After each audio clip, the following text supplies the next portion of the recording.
think you'll lose anywhere from 30 to 50% of conversion data if you don't have server side set up, which is crazy. Actually, one thing that occurred to me that I didn't ask, I actually think it totally makes sense how you use the in-platform performance data to guide the optimization and of your actual ad creative. To do that though, are you finding that you're doing a lot more on sort of server side implementations and making sure you're feeding conversion data in? Oh, Or we have bulletproof tracking, man, from multiple different places as well. So yeah, so we have, especially for, website forms, specifically server side tracking is an absolute must. I think you'll lose anywhere from 30 to 50% of conversion data if you don't have server side set up, which is Mhm. crazy. Equally, if not more important than server side, especially the way I think of it is server side for me is like aggressively important on Google Ads and less important on LinkedIn Ads, which isn't getting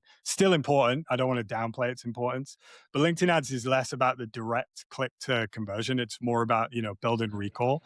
And so with LinkedIn ads, what becomes really important is offline conversion tracking. And that's sending the the CRM data back into the platform so that you can understand not just what's driving leads, but what's driving, conversion rate to SQLs. And the way I look at it, like I measure everything. Mhm. Um, we're measured against SQLs, but I still optimize everything around closed one. So I'm looking for what's actually driving growth at the business and what isn't. And that can be really, really illuminating because a lot of kind of high level vanity metrics start becoming obsolete once you have that offline conversion data. And classic example for us is on Google Ads. We actually literally just wrapped up a test last month where we tested phrase match, and phrase match had loads of MQLs. Cost per MQL was 50% less than exact match, but 0% of it converted to SQLs. Whereas in the same Hmm. period, we were spending like a grand for,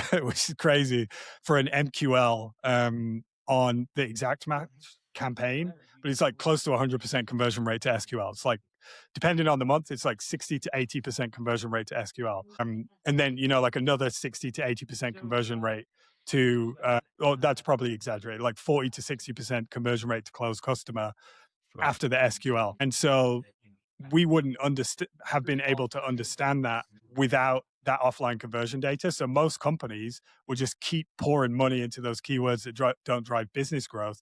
And that's when you end up having those conversations with execs who say, hey, we're not seeing any pipeline lift here. And it's like, there really isn't one because none of it converted to pipeline. And you can see it when you send the right data into the platforms.